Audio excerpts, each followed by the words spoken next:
tudo que nós conhecemos como gestação humana é por causa de um único órgão conhecido como cérebro humano, cérebro do feto. Não se esqueçam do que nós estamos falando aqui. E eu quis trazer para vocês esse trabalho publicado por um grupo, na verdade, que é o grupo que eu mais amo em imunologia reprodutiva hoje no mundo, que é o grupo da doutora Ashley Moffat, que trabalha, inclusive, na Universidade de Cambridge, e ela tem um centro, que é um centro de pesquisa de trofoblastos. Quem já me ouviu falar sobre imunologia reprodutiva alguma vez, já sabe que eu sou completamente apaixonada pelo trabalho da professora Ashley Moffat, e ela publicou esse trabalho em 2015, junto com o Dr. Graham Burton, e esse é um artigo muito interessante para quem é curioso em entender a respeito da gestação. E eu quero dizer para vocês essa etapa, porque nós não podemos nos esquecer o que é a gestação humana no contexto evolutivo. Porque se a gente esquece o que é isso, nós não entendemos qual é o nosso propósito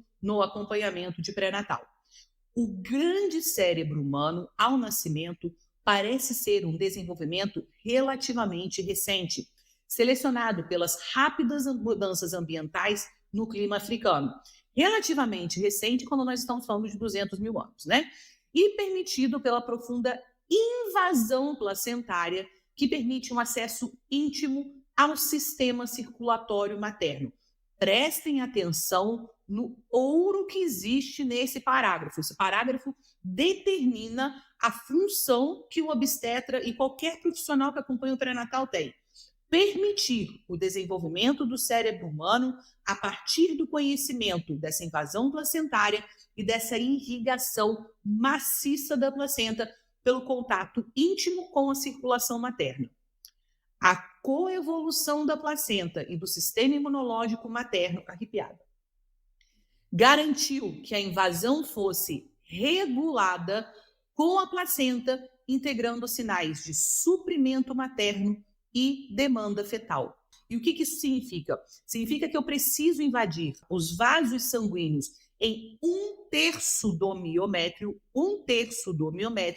para que ocorra a correta modificação das artérias espiraladas durante a placentação e, com isso, a gente tenha uma boa irrigação placentária. Presta atenção, porque eu falei que vamos invadir um terço do miométrio. Como isso é possível? Como é possível células que não pertencem àquele conjunto celular materno, àquela identidade genética materna, receberem a autorização para não só permanecerem no corpo daquela mulher durante 9 meses, mas também assumirem completamente as funções metabólicas e fisiológicas do organismo daquela mulher durante esse período? Vocês já pensaram na complexidade que é a gestação? Eu afirmo todos os dias para vocês, a gestação é o evento imunológico mais complexo do corpo humano. Uma gestante é um ser completamente diferente do que ela era antes da primeira molécula de gonadotrofina coriônica. Eu sou alucinada por esse tema, alucinada. Apresento para vocês o professor Peter Medawar. Peter Medawar, por incrível que pareça, nasceu no Rio de Janeiro. Ele é inglês, nasceu no Rio de Janeiro, enfim, os pais de passagem pelo Rio, nasceu em 1915, e Peter Medawar ganhou o prêmio Nobel Prize, né? Enfim, o prêmio Nobel, em 1960, em fisiologia, exatamente por descrever mecanismos de tolerância imunológica. Peter Medawar foi a primeira pessoa que instigou a complexidade do entendimento dos mecanismos de tolerância imunológica e, com isso, despertou imensamente a curiosidade da comunidade científica a partir desse momento para o efeito que é a gestação. E ele conseguiu entender que existe um determinado momento de tolerância imunológica. Claro que esse conceito foi extrapolado e se preocupou muito e se começou a se estudar muito a respeito de imunologia durante a gestação. Os conceitos criados por Peter Medawar, na verdade, não são conceitos que a gente utiliza mais. Ele criou essas informações, ele começou o estudo, mas muitas coisas que foram produzidas do ponto de vista científico, na verdade, não se comprovaram depois com o avanço dos estudos em imunologia. Esse também é um trabalho publicado por na verdade, é um editorial publicado pela Vicki Abrams, que é também uma dos grandes nomes de imunologia reprodutiva do mundo. E ela fala o seguinte: desde o nascimento da imunologia reprodutiva, quando Peter Medawar colocou pela primeira vez a questão de por que o feto semialogênico não é rejeitado pela mãe, os cientistas ficaram intrigados com o papel do sistema imunológico na gravidez. Sabemos agora que o sistema imunológico e os processos imunológicos estão envolvidos em muito mais do que apenas a imunotolerância fetal.